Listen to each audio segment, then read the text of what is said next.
Go for the pulls and the pools. Go for the oohs and the ahs. Go for the bubbles and the bubbly. Go for the story and the stories. Go for the win.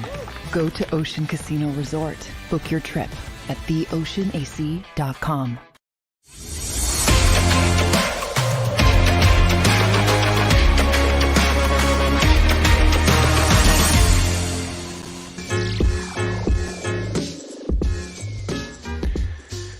What's up, everybody, and welcome into the Philly Sports Power Hour on this depressing Tuesday morning as a Philadelphia Eagles fan.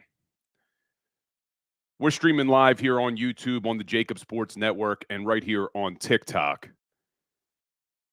And, you know, the last couple of weeks after the Eagles got absolutely dominated by the Dallas Cowboys and the San Francisco 49ers, I came on this show and I was angry. But as I sit here today, depression is starting to set in. Because the hopes that we had for this Philadelphia Eagles team to go back to a Super Bowl and hopefully win it this season, any hope that still remained after they got crushed by the Cowboys and the 49ers in back-to-back weeks, was completely eliminated last night in Seattle. That Seattle Seahawks team is not a good football team. That Seattle Seahawks team played their backup quarterback. They were missing two of their starters on the defensive side of the football. And this Philadelphia Eagles team was only able to put up 17 points against one of the worst defenses in the NFL. And I said it last week on the show that we weren't just overreacting to two games with the Cowboys and the 49ers, that this team has struggled pretty much all season long, and it hit its tipping point last night. And I said it right here on the JAKIB Sports postgame show last night. This team has been trying to tell us who they are all season long, and we kept ignoring it because they were winning football games. I was guilty of it too. We got enamored by the fact that they were finding ways to win. But when this team was trying to tell us who they were all season, we should have expected it. We should have accepted what this team was. And this is a team that has a bad defense. And I've been saying that for a couple of weeks now, that it didn't matter who the defensive coordinator was. This is a team that has an offense that looks like it lacks rhythm, it lacks creativity. It has a quarterback that has zero faith in the offensive game plan, a quarterback that has taken a huge step backwards this season. Jalen Hurts now leads the NFL in turnovers. What are we watching as Eagles fans right now? And I see all you guys checking in the chat. I appreciate you all being here. And I see everyone on TikTok as well. But we have a lot to talk about. We're going to be joined later on in the show by Mark Farzetta, get his opinions on this football team. And tonight, guys, a reminder, I also do my Legal Hands to the Face show live here on YouTube, and we'll stream it on TikTok as well at 6:30, and we are going to be joined by the legend Ray Didinger tonight. So be sure to check in to the Legal Hands to the Face show tonight at 6:30. Can't wait to talk to Ray Diddy about what we're seeing. But when I say that this team has been trying to tell us who they were all season long, and we should have listened to them. Just go back to week 1. They let the New England Patriots and Mac Jones throw for over 300 yards. And we left that game and said, oh, it's just week 1. They're a little rusty. They'll bounce back. And for 2 weeks, they did. Minnesota, Tampa Bay, what did they do? They established the run in those 2 football games. Ran for over 200 yards in each game. But this Eagles organization and this coaching staff, they don't want to win games by running the football. They're good at it when they establish the run. They were the number 1 running team last year, went to a Super Bowl. They were the number 1 rushing team in 2017, won a Super Bowl. But this team doesn't want to run the football. Every time we think they're going to start establishing the run. Last night, first half, loved the balance. Loved the way they started the game on that opening drive. 15-play drive. 10 of them were running plays. And then they get away from it. Then they start taking their deep shots. And I want to talk about bad situational football by that Eagles offense. But let's keep looking back at the season and what this team was trying to tell us. Because after those 2 games against Minnesota and Tampa Bay, where they established the run and they showed us some form of domination, which we've been asking for, and they didn't even really dominate those games. The Tampa Bay game they did. They then come out in week 4 against the Washington Commanders, have to go to overtime, let Sam Howell throw for almost 300 yards in that game, and again, bad situational football. Who remembers at the end of the game, they didn't need Jalen Hurts to throw that deep ball to A.J. Brown in Washington. We're going back to week 4. And this is where I blame the coaching staff. Because after that football game, when all of us questioned in week 4, why was Jalen Hurts throwing the deep ball to A.J. Brown at that point in the game, giving Washington an opportunity to come down the field and tie it up, Nick Sirianni said, I'm never going to get mad at my guys taking a shot. Well, you continue to see bad situational football. It started in week 4. They didn't correct it. Trying to tell us who they were. The defense got dominated in week 4 against Washington. The offense made bad situational decisions. And they kept trying to tell us who they were. 2 weeks later, New York Jets game. They lost to the New York Jets. Jalen Hurts threw 3 interceptions. Philadelphia had 4 turnovers. But we said, oh, they'll bounce back. And they did. They beat Miami. And then what'd they do? They let Sam Howell throw for almost 400 yards the next week. Then they played Dallas. Tried to blow that game at the end. Kansas City tried to blow that game at the end. If Kansas City had wide receivers who could catch the ball, they lose that one. Then they let Buffalo put up 500 yards of offense. Then they get dominated by San Francisco, dominated by Dallas, and now that debacle we saw last night in Seattle. This team has been trying to tell us who they were for 14 games. And as we sit here now, a week before Christmas, Merry Christmas, Eagles fans, because now we have to accept what this team is.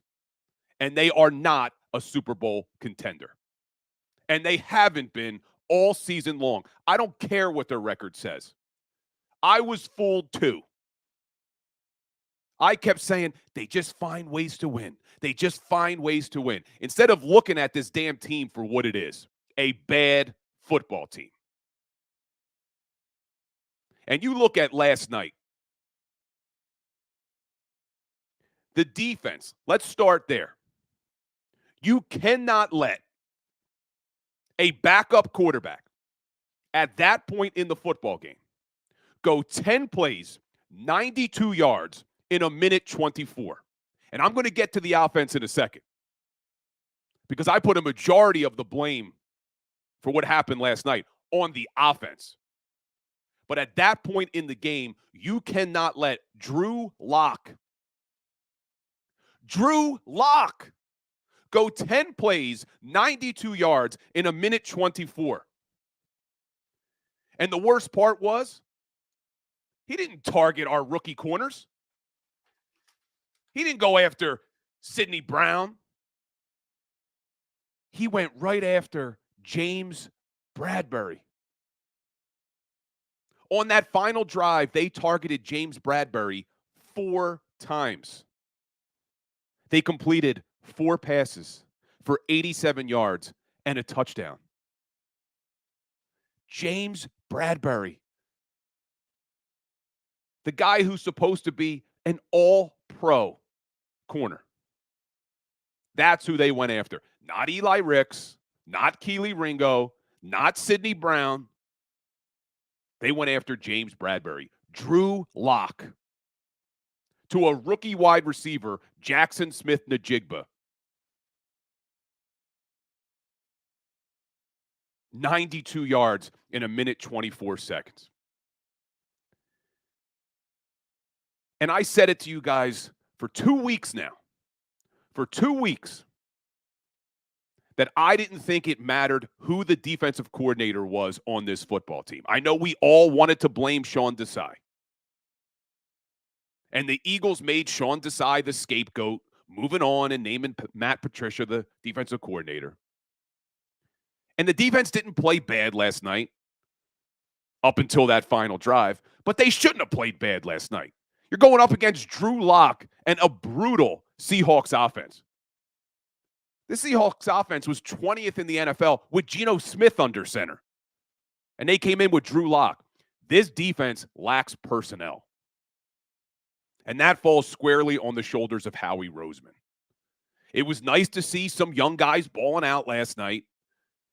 But this is the problem when you have to rely on rookies. Sidney Brown played his ass off last night. But you saw the mistakes. We knew what Sidney Brown was coming out of college. He's raw. I have a lot of faith that he's going to grow into a really good player in this league. But he's going to make mistakes like he made last night. He's going to miss tackles like he did last night. But this team and Howie Roseman specifically neglected way too many positions on the defensive side of the football. And Howie Roseman made the decision to bring back James Bradberry and pay him all that money. And get used to it, because James Bradberry, I believe, makes $17 million next year. So I don't know what the hell's going on with JB. But they're not going to be able to move on from him this offseason. And that's Howie Roseman right there. And you look at the linebacker position, Shaq Leonard is done, guys. I said last week that what I needed to see from this Eagles team to give me some hope were 3 things. And one of them was I needed to see that Shaq Leonard could come in and make this defense better. I told you I wasn't expecting it. I was just hoping for it. Well, that hope is gone. If you watched Shaq Leonard last night, you can see why the Indianapolis Colts moved on. And Shaq was a great player, but injuries have gotten to him. Injuries have slowed him down. We are now seeing why the Indianapolis Colts moved on. And that falls squarely on Howie Roseman for ignoring the linebacker position, putting his money into an aging corner, ignoring the safety position. And you saw it all unfold on that final drive last night. But as bad as that final drive was, and as bad as I think this defense is, the majority of the blame for what happened last night has to be on this Eagles offense. You're going up against one of the worst defenses in the NFL in the Seattle Seahawks.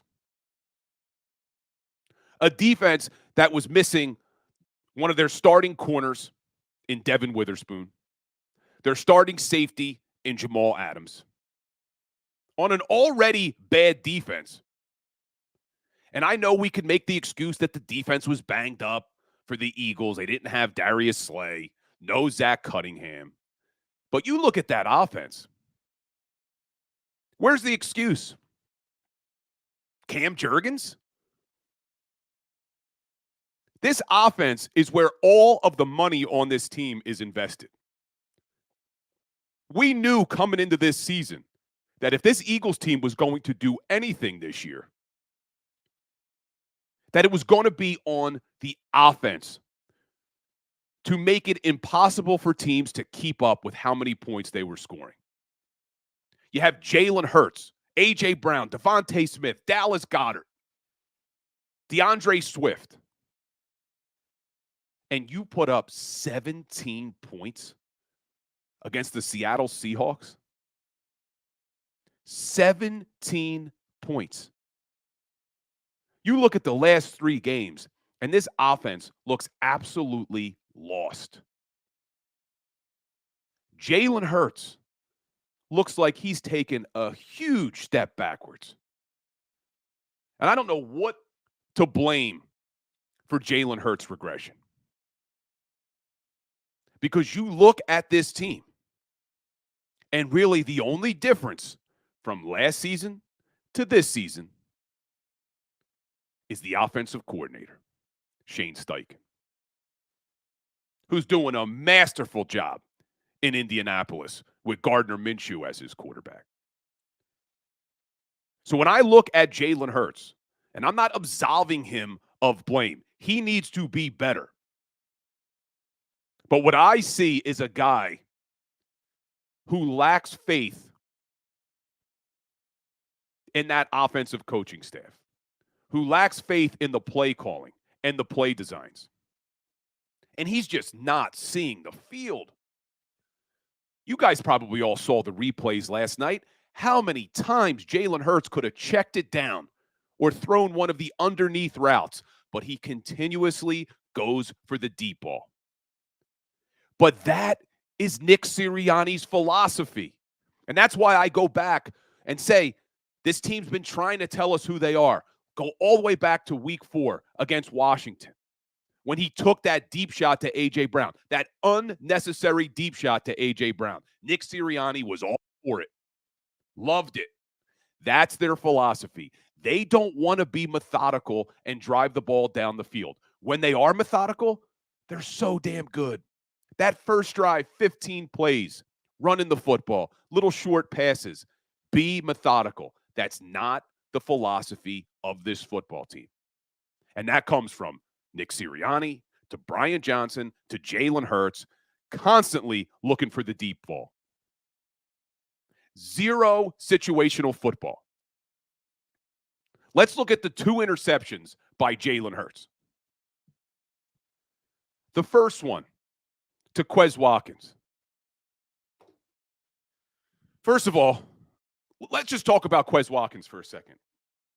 Why the hell do they keep bringing this guy out onto the field? Last night, Quez Watkins played 52% of the offensive snaps. Olamide Zaccheaus played 5 snaps. Quez Watkins, 36 snaps. Why do they keep rolling Quez Watkins onto this field? And I don't want to hear anymore that he opens things up. Did he open things up last night when your team put up 17 damn points against the Seattle Seahawks? Is Quez Watkins really opening things up for this offense? All we've seen from Quez Watkins time and time again is that he can't make big plays. He doesn't battle for the football. And every single time they target Quez Watkins, something bad happens. It's either going to be a drop ball, it's going to be a fumble if he catches it, or it's going to be an interception because the guy can't battle for 50-50 balls. So first off, why are you throwing it deep to Quez Watkins, number one? But even if it wasn't Quez Watkins, why are you throwing it deep there anyway? Situational football. There's 8 minutes left in the game. You're winning this football game. 17-13 at that point. You're starting to get rhythm to your offense. You're running the ball. You're moving the ball down the field. You're in Seattle territory. Why are you taking that shot right there? Unnecessary. Bad situational football, and that comes from the top. And then the end of the game. 13 seconds left. You're on the 45-yard line. You have the best kicker in the NFL. The most clutch kicker in the NFL on the sidelines. You don't have to take that shot to A.J. Brown in that moment. Look, if the play was there, I get it. If A.J. Brown's wide open, throw him the football. The entire Seahawks secondary was covering A.J. Brown on that play because every single one of them knew Jalen Hurts was going to lock in on A.J. Brown and he was going to throw it to him, regardless of the fact that Kenny Gainwell is sitting by himself, leaked out to the left. If Hurts dumps that off to Kenny Gainwell, he's picking up the 15 yards, getting out of bounds. We're kicking a game-tying field goal. Bad situational football. And that comes from the top all the way down on how they want to play. And I've been saying that I don't blame the coaching staff for what we see on the defensive side of the football. When they got rid of Sean Desai, I'm okay with it because they needed to do something. They can't completely blow up the entire personnel on the defensive side of the ball. But on the offense, it starts with the coaches. It starts with the game plan. It starts with the play calling. It's all the way down. And yes, Jalen Hurts can't be absolved for these turnovers and these bad decisions. But I think it starts with Nick Sirianni and Brian Johnson. But guys, we're going to take a quick break. When we come back, we're going to be joined by Mark Farzetta, get his opinion on what we saw last night and what the hell is going on with this Philadelphia Eagles team. Hit that like button, guys. Hit that share button. We'll be right back with Mark Farzetta. Go to get your game on. Go for the beers. Go for the cheers. Go for the hit and the hits. Go for the stakes and the stakes. Go to get your parlay on. Go to get your party on. Go for the scene. Go for the screens. Go for the gallery. Go for the win. Go to Ocean. Visit theoceanac.com to plan your visit. At Pond Lehocky, we've recovered billions of dollars for our clients, and we're confident we can do the same for you. With over 250 years of combined courtroom experience, we've helped over 100,000 injured clients obtain some of the largest settlements in Pennsylvania. One conversation is all it takes to help you and your family get back on track. If you've been injured in an accident, give Pond Lehocky a call. They're carving them up and good play calling along the way. First and goal at the 6.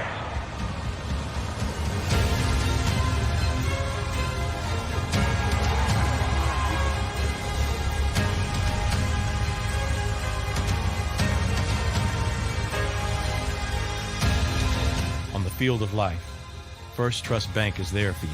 Champions on 3. 1, 2, 3. Because Philadelphia dreams deserve a Philadelphia bank.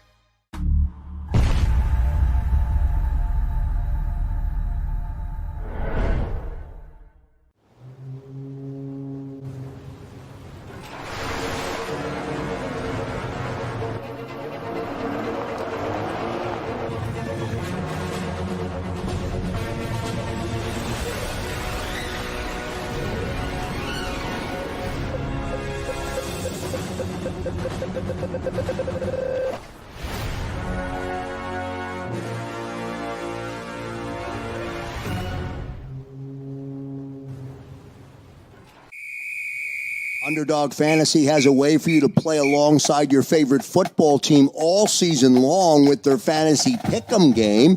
You pick between 2 to 5 players, select whether they'll go higher or lower on one of their stats, then do what you usually do on a Sunday, watch the games. You can win up to 20 times your money in a single game by going 5 for 5. It's a fantasy game, and the Sports Betting Show wants you to get involved. Go to UnderdogFantasy.com. When you sign up, use the promo code WIN, and Underdog will double your first deposit up to $100. That's UnderdogFantasy.com. Use the promo code WIN.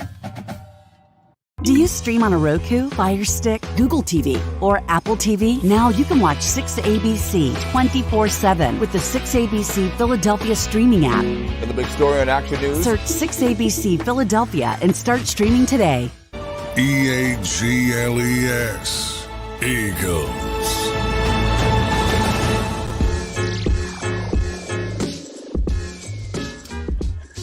What's up, everybody? Welcome back into the Philly Sports Power Hour. Usually very happy to see my man Mark Farzetta, but it is not a happy day today. What's going on, Farzy?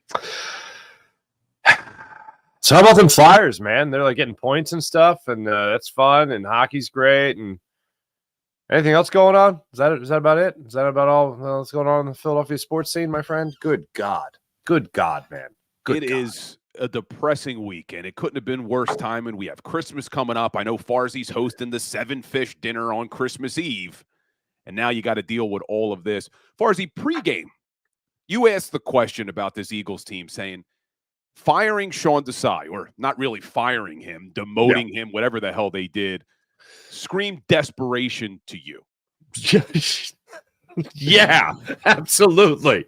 It was quicksand. It was definitions of quicksand. We don't know how to get out of this, so we're just going to try to do something drastic and end up sinking more. And if you're going to make a change like that at that point, you better be right. And it, like in my heart of hearts, when I was really looking for optimism, I was like, hold on a second. This is so dumb. So obviously the wrong thing. And maybe it's the right thing. Like, it was one of those things where it was just like so outlandishly stupid. Where it's like, well, no, hold on a second. Maybe I just don't know because I'm not in the NovaCare complex, in the meetings, talking to the analytic department, talking to Nick Sirianni, like behind the closed doors, not open to the media. They should know more than me. They should know more than you. They should know more than anybody. And to talk about this, like, I understand entertaining the idea, but like Nick Sirianni being in an office with somebody and being like with Howie Roseman or Jeffrey Lee, well, we'll just, we'll demote Desai and put Matt Patricia in. No, that's crazy. Never mind. Forget about it. The fact that they actually did it is bonkers. With 4 games left in the season, you have the lower tier teams here. Seattle, average team, okay team, 500 team around that mark pretty much all season long. And then the Giants twice and the Cardinals. Now was the time to make this move, really? And then if you're going to make that move, you have to be right. And I'll tell you where they could have been right. 92 yards prior to Njigba crossing the goal line, beating James Bradbury. They were 92 yards of completely wrong. That's what they were. Like, Sean Desai could have done that. If you were going to do something different, if you're Matt Patricia, where's the 1 or 2 blitzes? Where's the idea of making Drew Lock make a mistake?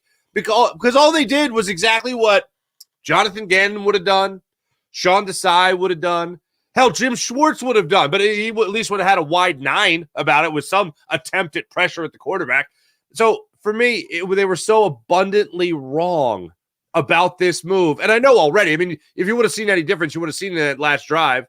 And then for the offense not to step up, which I'm sure we'll get to, but it's nothing other than a desperate panic move that the Eagles made in going to Matt Patricia at this point in time over Sean Desai as their play caller. And I was saying, even before they made the move to Matt Patricia, that I felt the problem with the defense was personnel, and the problem with the offense was the coaching and the play calling. Well, they don't get rid of Brian Johnson. They can't get rid of Nick Sirianni, so they decide to get rid of the defensive play caller. And we will get to the offense in a second, but let's just stick with that defense for 1 second. James Bradbury. What the hell happened to James Bradbury? Farzy, last night on that final drive, he was targeted 4 times. He gave up 4 catches for 87 yards and that touchdown. They didn't target Keely Ringo. They didn't go after Eli Ricks. Didn't go after Sidney Brown. They go after all-pro James Bradbury. What's going on, Farzy? I just think he's cooked. I don't know if it's just one of those situations where he just hits a wall at the wrong time, and the Eagles did the wrong thing in investing in him the way they did. But the bottom line is he just does not look prepared to play this season. And that has been an unfortunate theme with a number of guys, especially the entire Eagles team over the previous 2 games.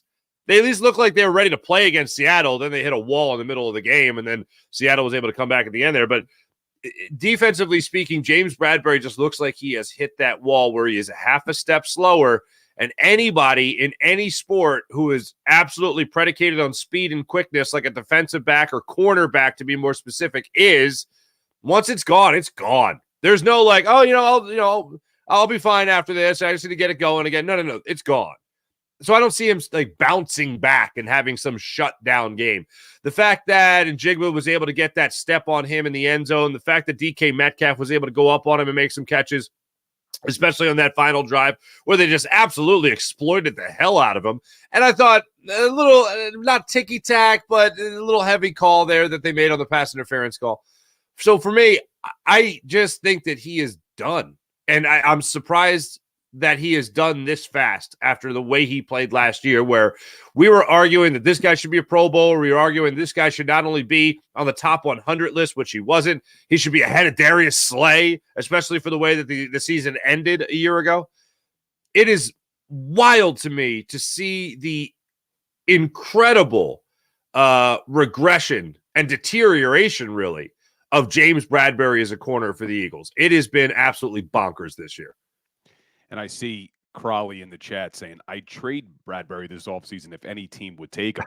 The problem is his base salary has a cap hit of only $4.8 million. But if the Eagles tried to move on, he carries a dead cap next year of $17 million. And this is why when we talk about that defense, I know they tried to make Sean Desai the scapegoat. This falls squarely on the shoulders of Howie Roseman. He ignored the linebacker position, ignored the safety position, and then invested in 2 aging corners where, look, you can make the argument Slay is playing well. Fine. But you give that much money and that contract to James Bradbury, you're in some trouble, man, for the next couple seasons. Yeah, and they're not getting out of it anytime soon. And I know there's always a way with Howie where they can work out something. And I loved Seth's attitude about it last night. It was just like, yeah, to hell with it. Cut him. Eat it. Just to be done with it. I don't think the Eagles are going to do that per se. If they do find a way of getting out of this deal, it'll be because they're getting something in return and in some kind of trade where Howie pantses somebody else and they get the job done. But it has just been absolutely surprising, really surprising how quick it's deteriorated and how much just within this season things have taken a turn. Because through the early portions of the season, even like halfway through the season, we were looking at Brian Johnson and Sean Desai. And if you were to pick who is the better coordinator, the better first year with the Eagles coordinator, I think most people would have taken Sean Desai, because Brian Johnson was leaving a lot to be desired with this offense. And Sean Desai had second half adjustments that we all talk so much about, whether it be against the Rams or whoever it was. He had these great second half adjustments.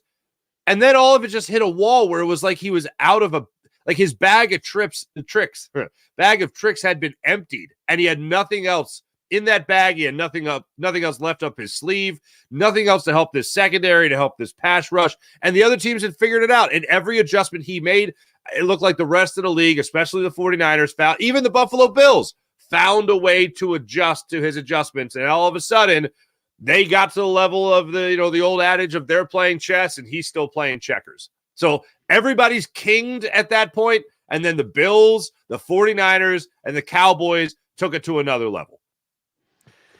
And that defense, I mean, when we really look back, outside of a couple of good halves against the Miami Dolphins, against the Los Angeles Rams, they've been dominated all season. They let Mac Jones throw for 300 yards in week 1. They let Sam Howell, who's playing decently this season, but throw for 400 yards. The Buffalo Bills, you mentioned, 500 yards. They tried to blow the game against the Cowboys the first game. They tried to blow the game against the Kansas City Chiefs if they had receivers who could catch. So this defense hasn't been good all season. And I think it's personnel. I don't think going to Patricia, yeah, it was a desperate move because they had to do something. But I think it is personnel. But you look at the offensive side of the football, and the problem is not personnel. We look at the Eagles' defense, they lost a bunch of starters. You look at the Eagles' offense, the only 2 starters they lost, Isaac Sayamala at right guard, Miles Sanders at running back. Everybody else is back, and they replaced Miles Sanders with DeAndre Swift. Last night was Sua Opeta at right guard, but even when it was Cam Jurgens, you're not seeing this Eagles offense look like they have any sort of rhythm, any sort of creativity. And what the hell is going on with Jalen Hurts? Jalen Hurts, I mean, speaking of regression, and there's no other way to describe it right now with Jalen Hurts. I know a lot of people are talking about, coaching. This is coaching. I'm not looking at coaching. The coaching staff has their fingerprints on the game plan and play calling when? The first 15 plays, scripted plays, so to speak. They were great. They marched right downfield. They got a touchdown, and Jalen Hurts capped it off with a nice little touchdown run. That was great. The rest of the game, I'm watching misreads from Jalen Hurts. I'm seeing impatience from Jalen Hurts. I'm seeing misfires by Jalen Hurts. He does not look like the same guy. And I go back to the game, I think it was against Minnesota Vikings, where he just threw that horrendous interception over the middle of the field, where it didn't even look like he sailed the ball. It was just a awful read by him. And I'm like, that doesn't look like the Jalen Hurts that I've come to know and love here in Philadelphia. And then this game makes 2 dreadful decisions on the interceptions, both of them trying to force the ball into a situation where it did not belong. Both just bad. Forget about the throw and how inaccurate and atrocious the physical throw was. Mentally, between the ears, what on God's green earth made you think that it was a good idea to throw the football 40 yards down the field to Quez Watkins on a 1st and 10 on the Seattle 40, I believe it was, with 8:15 remaining in the fourth quarter, and you're up 4 points? What in your mind says, there's a knockout punch, and the guy that's going to deliver the haymaker? Quez Watkins. There is no good idea in there at all. And even if it was the idea, you either overthrow that and make him run under it, or you just drop it in perfectly. Or you throw it out of the back of the end zone, which I didn't think he was doing. And then the last play of the game, if I'm really stretching for any idea that it's not Jalen's fault, again, reaching for an idea of possibly not being Jalen's fault. I was wondering, did Kenny Gainwell look like he might have leaked out on that delayed route a little late? Because he sets up like he's pass blocking, and then he goes out. By the time he gets into the flat, Jalen Hurts is already winding up, going all for the home run hero ball with A.J. Brown, and drastically underthrew that ball. But he gets 15 yards from Kenny Gainwell. We've covered it. They get in the field goal range, or at least going into overtime against this team. So that, to me, that's not coaching. That's just Jalen Hurts and his own awareness. If Kenny Gainwell was too delayed on the delayed route, then maybe that's up to Kenny Gainwell. Maybe that's up to coaching. But for me, both those throws look like they were 100% on Jalen Hurts. And watching him go through his progressions this year have been few and far between. There was a situation that we talked about on the postgame show, and I want to say it was the third quarter, where it looked like A.J. Brown was running an out route, and he looked like he was running deep on this out route. It wasn't like a 10 and out or anything like that. And Jalen Hurts dropped back to pass, had time, and just stared down A.J. Brown this entire time. There was no look the safety off. There was no watch Devontae Smith and then snap back and throw. It was watch, throw, drastically underthrown in that situation.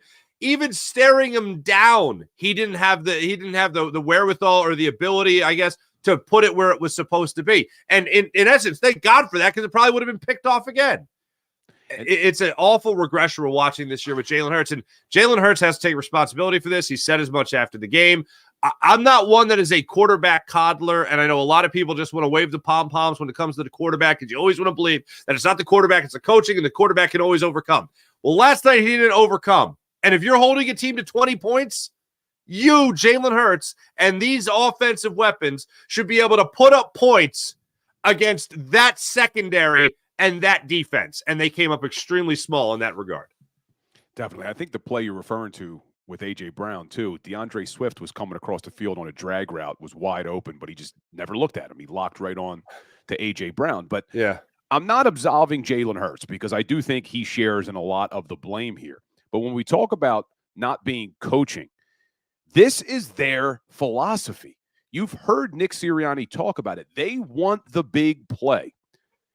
Go back even to that Washington game. I talked about it in the first segment. When they go for the big play at the end of the game, instead of the smart play, they take the deep shot to A.J. Brown, which was a touchdown, but gave Washington way too much time to come back and tie it. And a penalty. And a penalty on the taunt. Yeah. But Nick Sirianni says after the game, he's never going to get angry for his players taking shots. Well, if that is, in fact, the way he is coaching this football team and not holding them accountable for bad situational football, well, that's what you saw unfold last night. You saw Jalen Hurts 2 times play really bad situational football. No need to take the deep shot to Quez Watkins. No need to take the deep shot to A.J. Brown at the end of the game. But that comes from the top. That is their mentality. They want to go for the big play. They don't like to be methodical and drive the ball down the field. They don't like to take the short passes. We've seen it time and time again. And I wonder, Farzi, I want to pose a question to you. I wonder, and again, not absolving Jalen Hurts here, but we're all saying Jalen Hurts locks on A.J. Brown. He just wants to throw the ball to A.J. Brown. Well, I want to go back a few weeks, and I don't even remember what game it was, where the cameras caught A.J. Brown on the sidelines complaining to Jalen Hurts about something. And we all assumed it was because he wasn't getting the ball enough. Is Jalen Hurts trying to force the ball to A.J. Brown because he knows A.J. Brown's not going to be happy if he's not getting a majority of the targets? I see him locked down on everybody. One of my favorite things when you get the opportunity to watch the game from like cable cam or sky cam on a primetime game and you get to watch from over the quarterback's shoulder, you really get to see them go through their progressions. And I mean, it's not fair because he's one of the best ever, but like a guy like Aaron Rodgers, you really see him, like 1 count, 2 count, those guys aren't there, 3, it's gone. Or you'll see him watch a guy, run down the left side of the field and then swing around and he'll throw the deep route to the guy I really remember watching them do a lot with was Jordy Nelson. And I remember watching plays like that unfold and be like, I wonder if he sees Jordy, touchdown. Like there was already like seeing a guy be able to do that. And a lot of great quarterbacks are able to do that, of course. That's something that Jalen Hurts needs to get down. That is something he needs to get down pat, is being able to look off safeties, being able to go through his progressions, being able to fake, not just with his legs, his shoulders, his hips, whatever, but also be able to fake with his eyes. And you don't see that. So I don't necessarily think right now, at least, it's a must get the ball to A.J. Brown, lock on A.J. Brown. I've seen him lock on Devontae Smith. I've seen him lock on Dallas Goedert. I've seen him lock on A.J. Brown. So I don't go that far with it. I think there was that long stretch of the season where A.J. Brown did something that no NFL receiver ever did, which was the 6 straight games with 125-plus yards receiving. That you could certainly say, oh, he's locked in on him, and Devontae Smith was all of a sudden forgotten about. And then you go through a 3-target game or 3 wide receivers, receivers targeted, including Dallas Goedert a week ago against the Dallas Cowboys. That is atrocious. You can't do that if you're a quarterback. And if you're Jalen Hurts and you want to, get your rhythms down and you want to get your timing down with other receivers, you can't just be focusing on 3 guys. And that was one of the better things I saw in this game. I think he targeted 6 or 7 different guys. DeAndre Swift was targeted and got 1 reception, I think it was, in the game. I would love to see more of that. Would love to see more of that, especially throwing the ball out of the backfield. And there's a double-edged sword, to just comment on something that you said a minute ago. The Eagles are all about the splash play. Okay, fine. But the Eagles also say splash plays and what else? Turnovers. So you can't force a splash play because what does that end up being? A turnover. And when it comes to coaching and it comes to players, I look at Jalen Hurts because he's the one pulling the trigger. He's the one seeing this might not be the best situation right now, so maybe I shouldn't take this shot. And he's the one making – I mean, look, we talk about it all the time. And Nick Sirianni talked about it last night. He was asked the question, who has final say on the defensive, play call and all that stuff. And he said Matt Patricia. You know who his final say on where the football ends up? Jalen Hurts.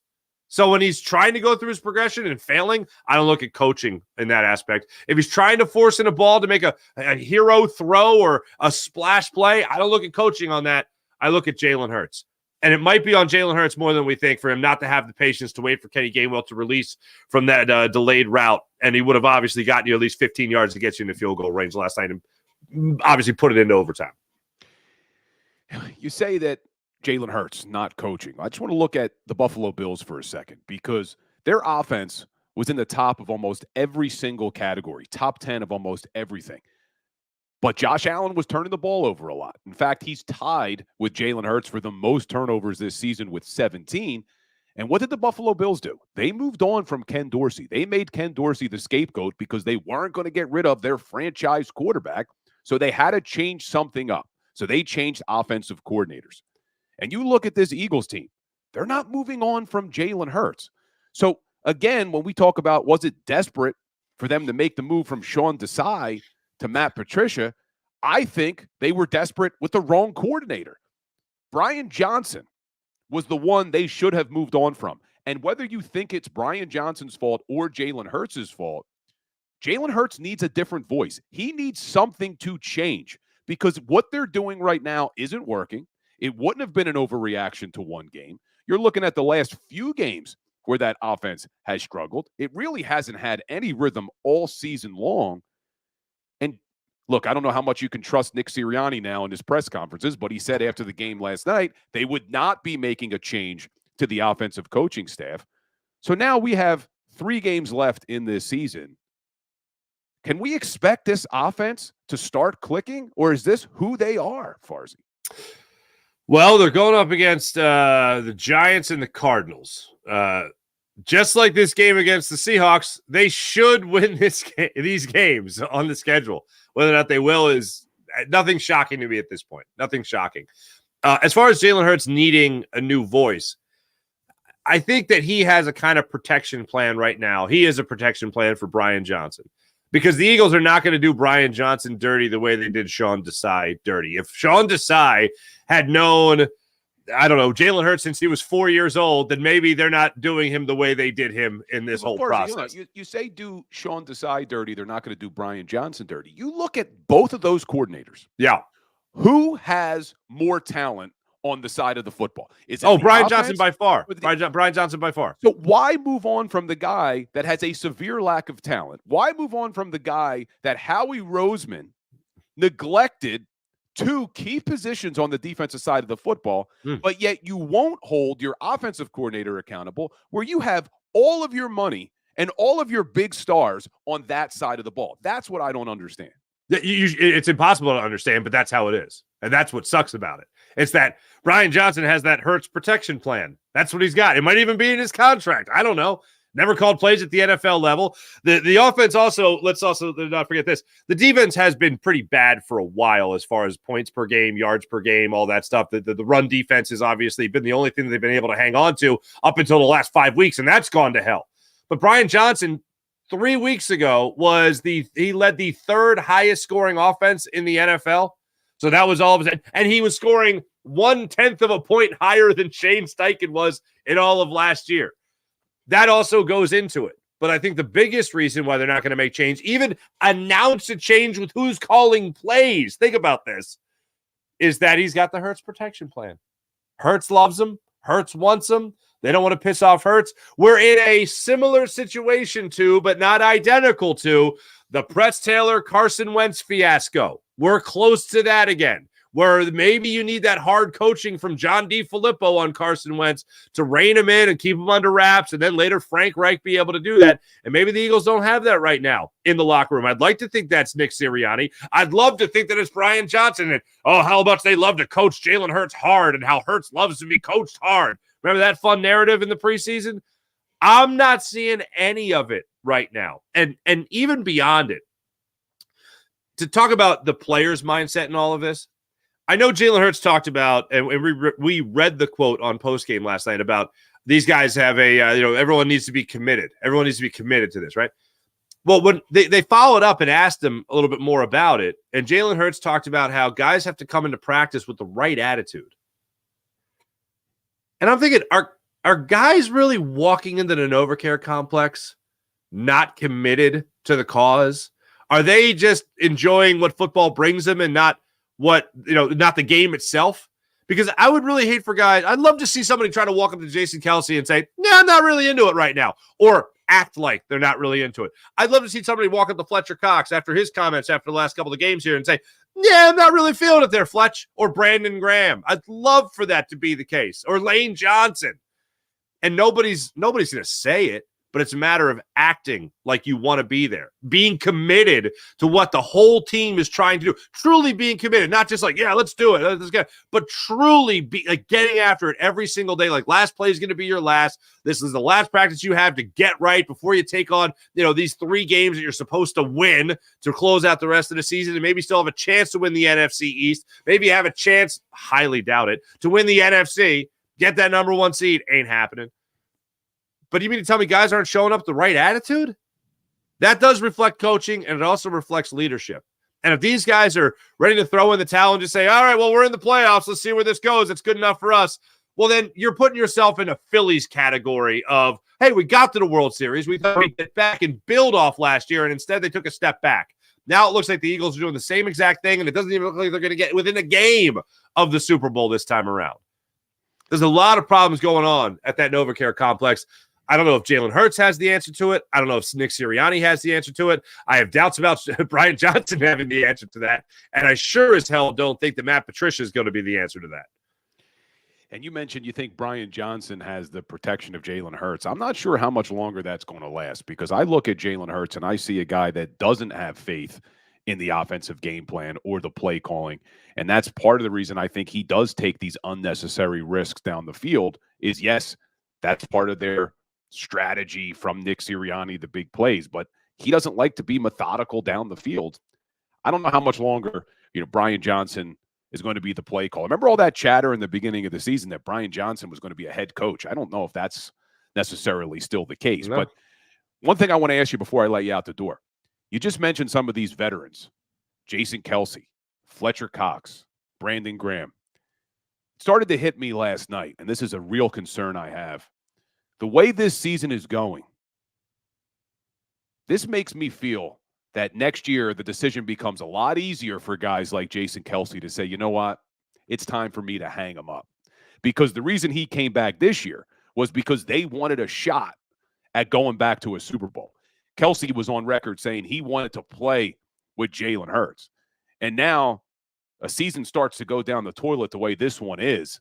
Does a guy like Jason Kelce have it in him to come back for another season? Does Fletcher Cox, who's playing really good football right now, want to come back for another season? I get worried that the nucleus of this team, that veteran leadership, isn't going to be here next year.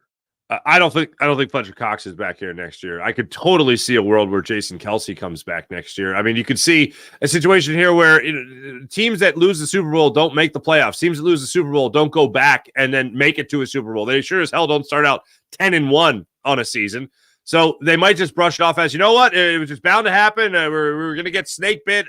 I'm thinking as a player, we're going to get snake bit eventually. We're going to be back, and we're going to be better than that. There's no way we could be that bad and as bad as we were at the end of the 2023 season. I could totally see Jason Kelce coming back. I don't see Fletcher Cox coming back. I wouldn't be shocked if Brandon Graham signed another contract to stay here in Philadelphia, and I do believe he would sign it at a discount, and I think he'd be worth it at that money. But Fletcher Cox, I don't see him playing beyond this year in the NFL. Maybe somebody offers him a boatload of money in the offseason. I just don't think that he stays here in Philadelphia. But I can absolutely see Brandon Graham returning, and I can see Jason Kelce returning. I hope you're right, Farzy. I hope you're right. Well, listen, my man, I will see you on Christmas Day for the game day shows right here on JAKIB. You have a great Christmas Eve. I hope that the 7-fish dinner turns out to be wonderful for you and the fam. Yeah, thank you. Here we ready. Tilapia sliders, just like the old country. Fried smelts. A cod piccata. Cod piccata. That was my wife's suggestion. I'm going to make the fresh pasta at home on my huge 2-foot by 4-foot pasta board that I built. Love it. It's good. It works great. Well, it works great. It's a board. What am I saying? But anyway, chopino, And the Godlamata and gravy, the calamari in the red sauce, man, the marinara. Oh my goodness gracious! It's gonna be a foul. And my brother's doing crab legs, like big old crab legs. Nice. And there's one. Oh, my mom likes to bring the shrimp. She likes to have a nice little shrimp cocktail for people. So there you go. I'll be ready to go. I'll have a lot of heartburn. So you'll see this a lot. The 4:30 kickoff, the pregame show. You'll be seeing me do the. Oh, you'll see that a lot. So don't miss it. Well, let's hope we're getting a lot of that and not a lot of this on Christmas Day, going up against Tommy Cutlets. Yeah, well, let's use up all these on Christmas Eve. There you go. Yeah. Well, Merry Christmas, Farzy. I will see you Christmas Day. Always appreciate you joining the Power Hour, my friend. Merry Christmas to you. Buona Natale to all, my friend. Thank you, Farzy. Love when Farzy joins the show. Usually joins us on Thursdays, but again, we had a switch because Dave Spadaro was unavailable today. He'll join us on Thursday, Dave Spadaro. But guys, just a reminder, right here tonight, 6:30 on the Legal Hands to the Face show, we're going to have Ray Diddinger. Can't wait to talk to Ray Diddy about what the hell is going on with this Philadelphia Eagles team. So be sure to check back here tonight, 6:30 for 90 minutes, talking Philadelphia Eagles, and we'll have Ray Diddy join the show. And I see all you guys in the chat. I appreciate it. I want you to be able to sound off. Apologize, I couldn't get to a lot of your comments today because there's a lot of them. But I've been saying, when you look at the defense, I blame Howie Roseman and his scouting department for failing to put young talent on the defensive side of the football. And I'm not talking about the rookies. I do have some faith in these rookies.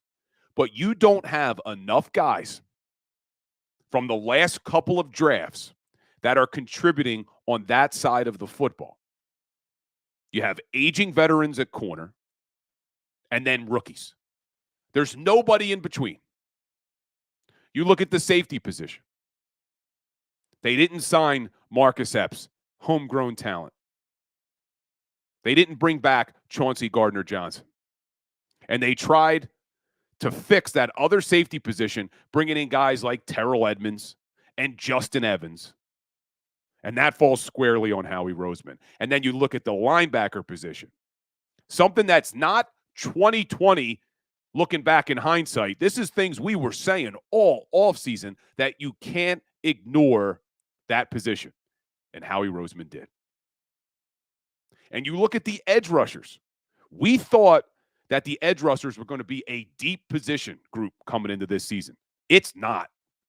Outside of Hassan Reddick and Josh Sweat and occasionally BG, but he actually plays better when they move him inside to the D tackle position in their NASCAR package.